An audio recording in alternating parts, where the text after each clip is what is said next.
Masa iya presiden dipertanyakan gara-gara nama desa? Apakah demokrasi kita kini sebegitu miskinnya hingga ijazah pun dijadikan alat fitnah? Rismon Sianipar, yang katanya ahli digital forensik, datang ke Boyolali. Iseng-iseng mampir ke Wonosegoro, lalu menyimpulkan kejanggalan akademik Presiden Jokowi hanya karena nama wilayah belum disahkan jadi desa tahun 2000. Pertanyaan sederhana, sejak kapan rasa iseng bisa dijadikan metodologi ilmiah? Lucu sekali, Jokowi dituduh memalsukan skripsi hanya karena tak terlihat tanda tangan penguji. Padahal Bareskrim sudah menunjukkan bukti, transkrip nilai lengkap, surat registrasi, bukti SPP, bahkan nilai KKN yang katanya tidak ada, ternyata A. Kalau semua bukti otentik sudah ada, lalu kenapa Rismon tetap memaksa? Apa karena yang diserang bukan soal akademik, tapi politik? Rismon bukan dosen UGM, bukan bagian dari senat kampus, tapi bicaranya seperti jaksa agung. Kalau benar ingin membuka keburukan dunia pendidikan, kenapa hanya Jokowi yang dibidik? Yang mereka serang bukan cuma skripsi Jokowi, tapi integritas kampus dan kecerdasan publik. Dan ketika Rismon Sianipar berdiri di Pengadilan Negeri Surakarta, lalu menyampaikan bahwa desa tempat Jokowi KKN belum terbentuk tahun 1810-an. Publik pun digiring untuk curiga, tanpa data, tanpa peta, tanpa arsip resmi dari Kementerian Dalam Negeri. Sekadar katanya dari media sosial. Pertanyaannya, apa pantas seorang yang menyebut dirinya ahli digital forensik menggunakan informasi dari Facebook sebagai bukti?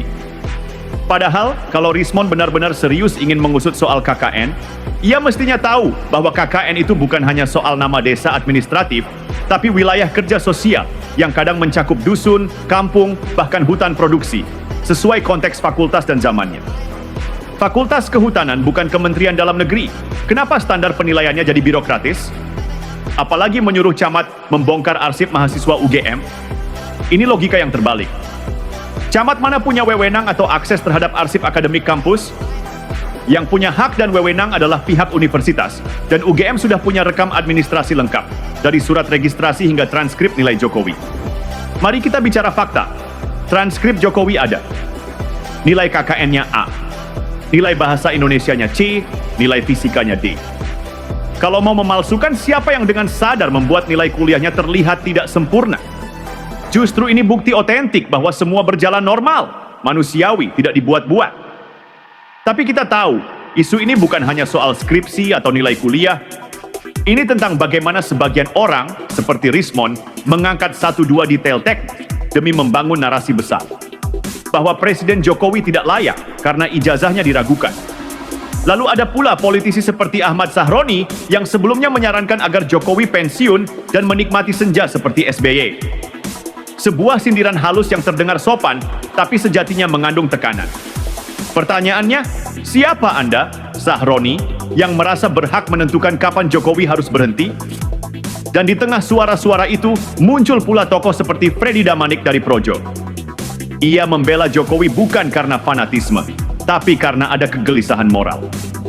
Ketika Jokowi difitnah, dijatuhkan dengan cara yang tidak bermartabat, maka diam adalah bentuk pengkhianatan. Inilah wajah perdebatan politik hari ini. Ketika argumentasi tidak lagi dibangun di atas data, tapi atas dasar rasa benci. Ketika jalur hukum mulai digunakan untuk menyerang, bukan mencari keadilan. Ketika nama seorang presiden dimasukkan ke ruang pengadilan bukan karena kesalahan, tapi karena ketidaksukaan. Tapi sejarah akan mencatat bahwa Jokowi pernah diragukan, pernah difitnah, pernah diuji dengan tudingan-tudingan kecil, tapi ia tetap berdiri. Karena yang ia bawa bukan ijazah, tapi kepercayaan rakyat. Dan kepada para penggugat yang gemar membuka-buka masa lalu demi menjatuhkan, jangan sampai Anda lupa, rakyat Indonesia jauh lebih pandai daripada yang Anda kira. Kita bisa membedakan mana kritik, mana dendam politik yang dibungkus kepalsuan intelektual. Tapi mari kita masuk lebih dalam. Rismon Sianipar dalam satu napas mempertanyakan keaslian skripsi Jokowi, lalu pada napas berikutnya mempertanyakan lokasi KKN. Ini pola yang menarik. Menyerang satu demi satu elemen yang membentuk legitimasi pendidikan presiden, berharap ada celah untuk menjatuhkan kredibilitasnya. Padahal, bukti-bukti yang muncul justru menguatkan posisi Jokowi. Ada koran Kedaulatan Rakyat tahun 1980 yang mencantumkan nama Joko Widodo sebagai peserta yang lolos ujian masuk Fakultas Kehutanan UGM. Apakah koran Tempo dulu juga hasil manipulasi? Apakah redaksi Kedaulatan Rakyat sudah merancang konspirasi sejak 1980 hanya demi melindungi Jokowi puluhan tahun kemudian? Lalu ada koran Bernas yang mencatat jadwal ulang registrasi pada tanggal 28 Juli 1980 bertepatan dengan tanggal yang sama pada formulir pendaftaran atas nama Joko Widodo di arsip UGM. Ini bukan satu bukti, tapi jejak administrasi yang konsisten dari awal masuk kuliah hingga surat kelulusan. Apakah semua itu bisa dipalsukan tanpa diketahui pihak universitas? Tapi Rismond tampaknya tidak berminat menelaah itu semua. Ia hanya tertarik pada satu hal, membentuk persepsi publik. Ia menyebut skripsi Jokowi tidak sah karena tidak ada tanda tangan dosen penguji. Pertanyaannya, apakah ia tahu standar dan prosedur internal UGM pada 1985? Apakah ia pernah menjadi bagian dari fakultas tersebut atau setidaknya berkonsultasi dengan pihak kampus? Justru dari pihak universitas dan aparat resmi seperti Bareskrimlah, kita dapatkan dokumen otentik.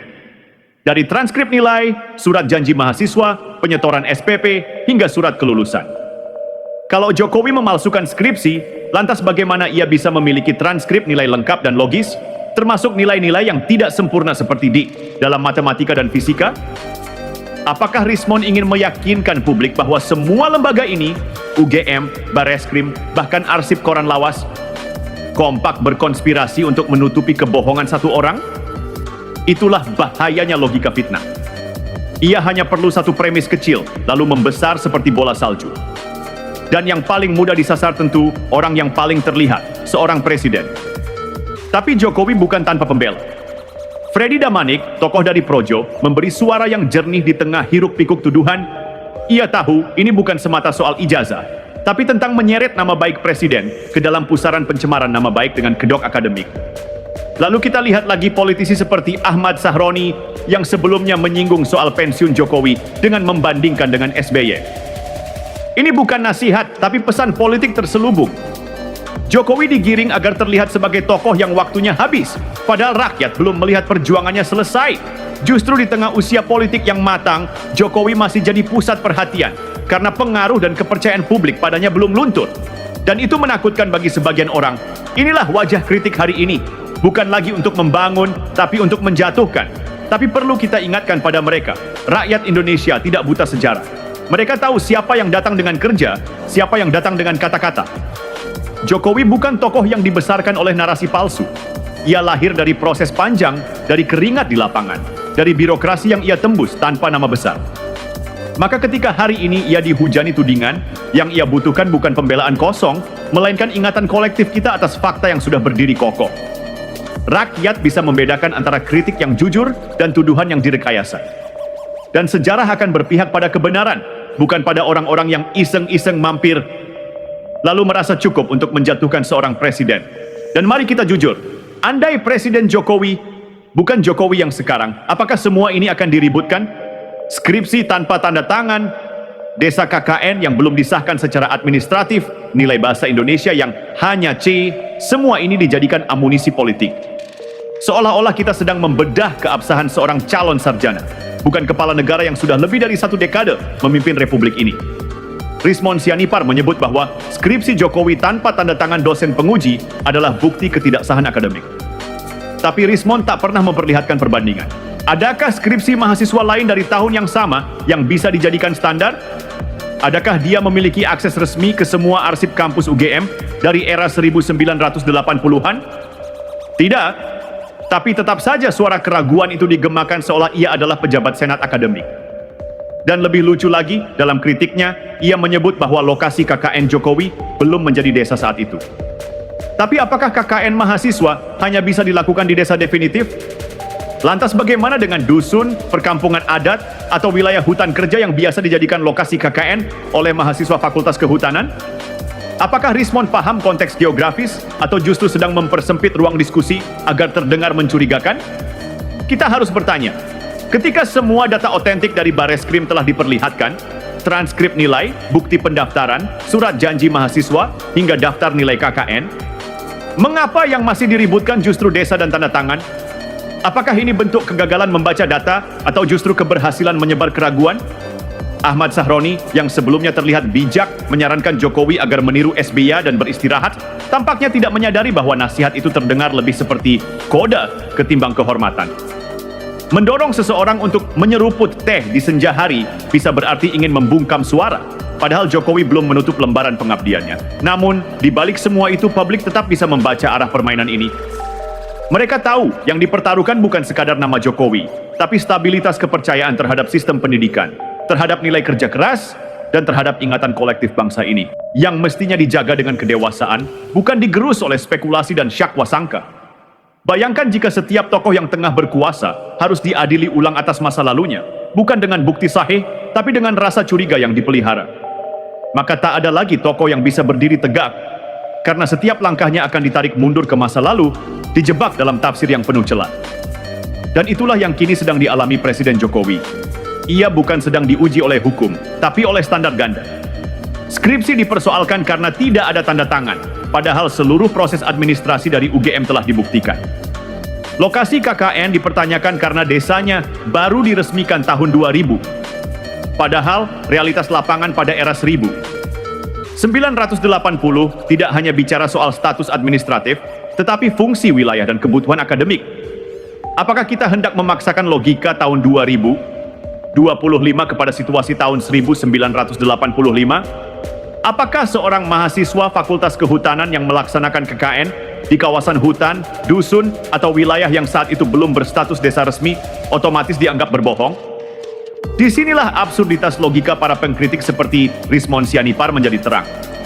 Kritik boleh, bahkan harus, tapi kritik yang sehat lahir dari kejujuran niat, bukan dari agenda tersembunyi. Rismon dengan segala gelar forensiknya justru terlihat seperti sedang meraba-raba, bukan menelaah. Ia berkeliling kampung, mewawancarai warga, lalu menyimpulkan seolah itu adalah hasil riset ilmiah. Padahal yang dibutuhkan adalah konfirmasi otoritatif, bukan mampir iseng-iseng sambil memantik isu. Tapi kita tahu, sejarah akan memilah siapa yang memang berdiri di atas kebenaran dan siapa yang hanya menjual keraguan. Jokowi telah ditempa oleh waktu, diuji oleh medan, dan dituntut hasil nyata. Maka wajar bila ada yang tak nyaman melihatnya tetap kokoh. Bahkan saat dihantam isu yang sepele tapi dibesar-besarkan, kita tidak sedang membela skripsi. Kita sedang membela akal sehat. Kita tidak sedang membela Jokowi sebagai tokoh semata, tapi sebagai simbol bahwa siapapun dari kalangan biasa bisa naik tanpa rekayasa. Dan bila hari ini seseorang seperti Jokowi masih harus membuktikan siapa dirinya, maka sebenarnya yang sedang diuji bukan dia, tapi kita. Kita diuji. Apakah kita masih bisa berpikir jernih atau justru terperangkap dalam jebakan fitnah yang disamarkan dengan nama kebenaran alternatif? Selebihnya, biarlah publik yang menilai. Karena yang mencintai Jokowi tidak melakukannya karena gelarnya, tapi karena rekam kerjanya. Dan itu tidak pernah bisa dipalsukan. Jika kita tarik benang merah dari semua tudingan ini, ada satu pola yang terasa menguat, bahwa Presiden Joko Widodo sedang dijerat bukan oleh hukum, melainkan oleh ilusi intelektual yang dibungkus atas nama audit moral. Seolah bangsa ini kehilangan urusan besar hingga harus menguliti keterangan KKN dan mencocokkan tanggal arsip dari 40 tahun lalu. Rismon Sianipar bahkan menyarankan agar camat setempat membongkar arsip administratif desa hanya untuk membuktikan apakah Jokowi benar-benar KKN di sana. Ini bukan sekadar berlebihan, ini sudah memasuki wilayah absurditas politik. Pertanyaannya, mengapa justru transkrip nilai, daftar mata kuliah, formulir registrasi, hingga surat janji mahasiswa atas nama Joko Widodo yang jelas-jelas diterbitkan oleh Universitas Gadjah Mada tidak mendapat tempat dalam analisisnya? Apakah karena itu membuktikan kebenaran? Apakah karena itu meruntuhkan narasi yang coba dibangun? Dan ketika transkrip nilai resmi yang menyebut Jokowi mendapatkan nilai A untuk KKN muncul ke publik, narasi tentang desa belum ada seketika kehilangan bobot. Karena sesungguhnya, bagi dunia akademik, yang paling sah adalah nilai yang tercatat, bukan lokasi yang diperdebatkan. Disinilah terlihat bahwa upaya meragukan Jokowi bukan berasal dari semangat mencari kebenaran, tapi dari hasrat menciptakan keraguan. Dan hasrat seperti itu tak lahir dari kecintaan pada Republik, tapi dari kepentingan yang lebih rendah, mencoreng reputasi tanpa pertanggungjawaban intelektual. Ironisnya, sebagian publik terbawa arus. Padahal, bila semua kritik ini diarahkan pada siapapun selain Jokowi, besar kemungkinan mereka akan langsung ditertawakan. Tapi karena nama yang dibidik adalah Joko Widodo, presiden yang merangkak dari bawah, yang tak memiliki backing terah politik atau gelar bangsawan, maka semua celah sekecil debu dijadikan retakan untuk menghancurkan. Ahmad Sahroni yang lebih dulu memberi saran agar Jokowi meniru SBY dan pensiun dengan tenang, tidak menyadari bahwa narasi itu kini dipakai untuk membingkai Jokowi, seolah harus lekas menepi. Tapi bangsa ini belum selesai. Jokowi belum selesai. Dan tidak ada yang berhak menutup bab pengabdian seseorang hanya karena ia tak lahir dari ruang elit. Lebih baik kita bertanya, mengapa orang seperti Rismon tidak meneliti ijazah palsu yang beredar di pemerintahan daerah? Mengapa tidak mengaudit oknum kampus-kampus abal-abal yang meluluskan ribuan mahasiswa fiktif setiap tahunnya? Mengapa semangat forensik itu hanya tajam ke satu arah, ke arah Jokowi? Apakah ini riset? Atau sekadar instrumen dari permainan politik yang malu-malu? Maka semakin kuat suara yang mencoba meruntuhkan, semakin kokoh fondasi kepercayaan rakyat. Karena mereka tahu yang sedang diserang bukan kebenaran masa lalu, tapi integritas masa kini. Dan integritas itu tak bisa ditumbangkan hanya dengan pertanyaan, apakah ini desa atau mana tanda tangannya? Karena ketika seorang pemimpin telah menorehkan sejarah melalui kerja keras, kejujuran, dan keberanian, maka tak satu pun arsip berdebu bisa memudarkan fakta bahwa Jokowi adalah anak bangsa terbaik yang hadir dari rahim rakyat. Biarkan yang lain sibuk menggali arsip. Rakyat justru melihat yang nyata, jalan yang dibangun, bandara yang tersambung, dan harga diri Indonesia yang berdiri tegak di panggung dunia. Lantas, atas dasar apa kita mau menyeret seorang presiden ke pusaran keraguan hanya karena dokumen KKN dan skripsinya tidak sesuai dengan ekspektasi pengamat? Apa kita akan menggantung legitimasi seorang kepala negara hanya pada apakah sebuah desa sudah berstatus administratif tahun 1980-an? Kita tidak sedang membicarakan korupsi, kita tidak sedang membicarakan manipulasi kekuasaan, kita sedang dihadapkan pada sesuatu yang sebetulnya terlalu remeh untuk dijadikan alasan mencoreng harga diri seorang pemimpin bangsa. Rismon Sianipar yang menaruh curiga pada keabsahan lokasi KKN Jokowi seakan lupa bahwa sistem administrasi pemerintahan daerah pada tahun 1980 sangat jauh berbeda dengan apa yang kita miliki hari ini. Banyak wilayah yang secara fungsi sudah berjalan sebagai desa, meskipun belum disahkan dalam nomenklatur resmi. Lantas, apakah fungsi sosial, geografis, dan kemasyarakatan wilayah tersebut menjadi tidak sah hanya karena belum memiliki stempel formal? Jika begitu, maka ratusan ribu kegiatan mahasiswa KKN se-Indonesia di masa lalu yang ditempatkan di dusun, hutan, atau kawasan terpencil bisa dibatalkan seluruhnya? Apakah Rismon bersedia menggugat pula ribuan ijazah sarjana dari masa yang sama? Itulah yang disebut logika berpijak pada lubang, bukan pada landasan. Bahkan ketika skripsi Jokowi diragukan karena tidak menampilkan tanda tangan dosen penguji, kita seolah dipaksa lupa bahwa semua dokumen lain, mulai dari formulir pendaftaran, janji mahasiswa, transkrip nilai, hingga surat lulus ujian praktik, telah dikonfirmasi keasliannya. Termasuk nilai A untuk KKN yang tertulis secara resmi. Tapi ya, logika mereka sederhana. Jika satu lembar skripsi tampak kosong, maka keseluruhan proses pendidikan dianggap batal. Ini bukan soal akademik. Ini adalah upaya menggugurkan moral seseorang melalui jalan manipulatif dengan selubung ilmiah. Rismon Sianipar yang mengaku ahli digital forensik seharusnya tahu bahwa forensik yang kredibel lahir dari bukti kuat dan pengujian berlapis, bukan dari kesimpulan emosional hasil kunjungan singkat ke sebuah kecamatan. Forensik bukan pekerjaan iseng-iseng mampir, tapi pengabdian terhadap presisi dan akurasi. Maka jika analisis yang dipakai adalah asumsi media sosial dan catatan warga yang entah berdasarkan apa, itu bukan forensik, itu opini jalanan yang dibungkus dengan jaket akademik. Dan dari semua ini ada ironi besar. Kita sedang menyoal keabsahan pendidikan seorang presiden yang dalam 2 periode kekuasaannya tidak pernah diwarnai skandal intelektual, tidak pernah terbukti menipu publik, dan tidak pernah menggadaikan integritasnya demi popularitas. Apakah kita akan tetap mencari celah dari masa lalunya saat dunia justru mengakui kepemimpinannya hari ini? Apakah karena Jokowi tidak datang dari kelas menengah atas, maka sah saja bila latar belakang akademiknya dicurigai? Apakah karena ia bukan keturunan elite, maka ia harus diuji 2 kali lebih berat? Tentu tidak, dan rakyat tahu itu. Kita telah terlalu lama menyaksikan bagaimana anak-anak elit dengan gelar panjang di belakang namanya justru mempermalukan bangsa ini dengan skandal demi skandal. Tapi seorang Jokowi yang meraih gelar sarjana dari proses yang panjang dan nyata justru dituduh menyembunyikan skripsi?